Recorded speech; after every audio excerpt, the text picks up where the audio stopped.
করে দুদকের প্রথম যেটা রিকোয়েস্ট করছি যে দয়া করে আপনারা আমাদের ব্যাংক অ্যাকাউন্ট খুলে দেন, আমাদের কিছু গ্রাহক টাকা পাবে 10 কোটি টাকার মতো দিতে হবে, এই টাকাটা অন্তত আমরা গ্রাহকের দিয়ে দিই। বলে কিসের টাকা?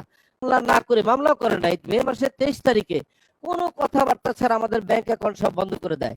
ওই ব্যাংক অ্যাকাউন্ট বন্ধ করে দেওয়ার পরে মে মাসের পরে জুন মাস থেকে আমরা আর কর্মচারীদেরকে বেতন দিতে পারতেছি না। তারা জুন জুলাই 2 মাস দেখলো বেতন দিতে পারি কিনা। যখন জুলাই মাসে দুদক মামলা করে দিল, সমস্ত কর্মচারী বাগান খালি করে চলে গেল, সমস্ত কর্মচারী আমাদের চলে গেল, শুধু সামান্য কিছু কর্মচারী হেড অফিসে থেকে গেল। আর আমরা কাউকে বেতন দিতে পারতেছি না। আমরা এমনও করেছি, তখন আমাদের 107-8টা গাড়ি ছিল, প্রায় 20-25টা গাড়ি আমরা নগদে বিক্রি করে কিছু কিছু কর্মচারীদের বেতন দিয়েছি। এবার আসেন, আমি টাকাটা কেন দিতে পারি নাই? দুদক আমার অ্যাকাউন্ট যে সেই যে বন্ধ করে দিল, আর আজ পর্যন্ত খুলে দেয়নি। এখন পলাশ ভাই, আপনি আমাকে একটা কথা বলেন, আমি আপনাকে হাত পা বাঁধি দিয়ে বলবো কি বিশ্ববিখ্যাত সাঁতারু এবার সাঁতার কাটো। আপনারা প্রশ্ন করেন, এখন সময় আসছে, কিন্তু আগে ফ্যাসিস্ট সরকারের আমলে কথাগুলো বলার আমরা ভয় পেতাম, বলতে পারতাম না মিডিয়াতে। এখন দুদককে জিজ্ঞাসা করেন তারা কিসের এখতিয়ারে, কিসের বলে, কোন ক্ষমতা বলে 23শে মে 2012 সালে ডেস্টিনি কোম্পানির সমস্ত ব্যাংক অ্যাকাউন্ট বন্ধ করে দেয়? তাদেরকে এখতিয়ার কে দিছে?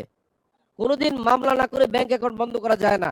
আমি এটাও বলেছি দুদককে, আমি যখন আমরা কিন্তু সারেন্ডার করছি কিন্তু 11ই অক্টোবর, করে দুদকের প্রথম যেটা রিকোয়েস্ট করছি যে দয়া করে আপনারা আমাদের ব্যাংক অ্যাকাউন্ট খুলে দেন, আমাদের কিছু গ্রাহক টাকা পাবে 10 কোটি টাকার মতো দিতে হবে, এই টাকাটা অন্তত আমরা গ্রাহকের দিয়ে দিই। বলে কিসের টাকা?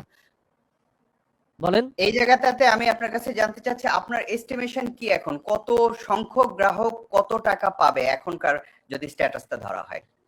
এইখানে আপনি, হ্যাঁ বলতেছি, আমরা কিন্তু গাছের প্যাকেজে 10,000 টাকার মানি রিসিট কাটলেও আমরা বহু লোকের 5,000 টাকা লোনে দিয়েছি, মানে তাকে 10,000 টাকার মানি রিসিট দিয়ে, মানি রিসিট মধ্যে আবার লেখা আছে কিন্তু নিচে ছোট করে লেখা আছে, এখানে আপনাকে 5,000 টাকা লোন দেওয়া হলো, এই লোনের টাকা মাল্টিপারপাস কোঅপারেটিভ 100 টাকা করে সপ্তাহে আদায় করবে। তার মানে প্রকৃত সে মানি রিসিট যদিও তার 10,000 টাকার, তার কাছ থেকে আমি টাকা রিসিভ করেছি 5,000 টাকা, 25টা চারা গাছের বিপরীতে বা 30টা চারা গাছের বিপরীতে মাত্র আমরা 5,000 টাকা পেয়েছি। কেমন কথা ছিল, সে পরবর্তী 1-2 বছরের মধ্যে ওই 5,000 টাকা কিস্তি করে দিয়ে দিবে।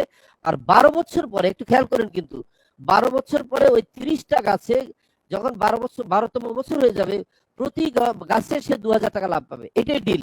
এখন এখানে কথা আছে, এখানে টাকা পাবে এই কথাটা একদম আপনি সলিড ভাবে বলতে পারেন না।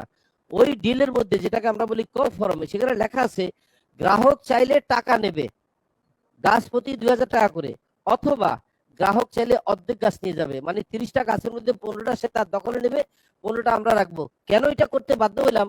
আমাদের শরিয়া বোর্ড ছিল তখন, শরিয়া বোর্ড বলছে আপনি যদি লাভ ফিক্স করে দেন এটা সুদের মতো গুণা হবে, তাহলে কি করতে হবে? আপনাকে ভেরিয়েশন দিতে হবে কাস্টমারকে।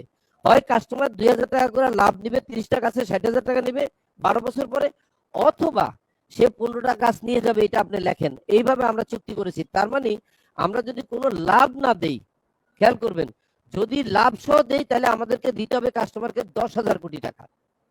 যেহেতু দুদক আমাদেরকে আটকায় রাখছে, ব্যবসা বন্ধ করে দিচ্ছে, এবং কোর্ট বলছে না তোমাদের লাভ দিতে হবে না।